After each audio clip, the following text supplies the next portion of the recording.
అంటే ఫిబ్రవరి 20వ తారీఖున supreme court Trump tariffs రాజ్యాంగ విరుద్ధం, ఇది ఇల్లీగల్, ట్రంప్కి ప్రెసిడెంట్కి అథారిటీ లేదు అమెరికన్ కాంగ్రెస్ అనుమతి తీసుకోకుండా అనే ఒక ఆర్డర్ ఇచ్చే ముందు 4 రోజుల ముందు కరెక్ట్గా ఆయన మీద పాపులారిటీ అంటే ఆయనకు పోల్ ఎంత ఉంది, ప్రజాదరణ ఎంత ఉందో అమెరికాలో చెక్ చేస్తే అమెరికా ట్రూమన్ నుంచి అంటే 1945-54 నుంచి ఇప్పటి వరకు పనిచేసిన ప్రెసిడెంట్ అందరిలోకెల్లా లోయెస్ట్ పాపులారిటీ వచ్చింది. అది ఎంత అంటే 40% దిగుకు 30% పాపులారిటీ ఉన్నట్టు. ఇది గత 80 సంవత్సరాల్లో లోయెస్ట్, అంటే the popularity of the US president plummeted to lowest level in the for the last 8 years, that to from the since the Truman era.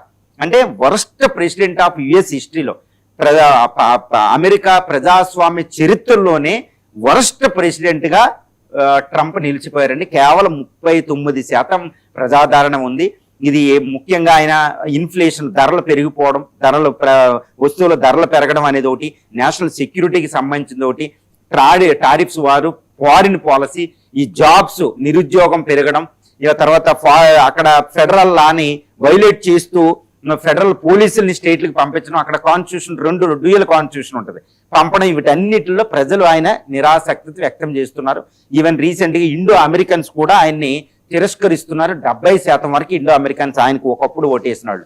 అంటే యుఎస్ చరిత్రలో, ప్రజాస్వామ్య చరిత్రలోనే వరస్ట్ ప్రెసిడెంట్కి ఈరోజు ట్రంప్ నిలబడ్డారు.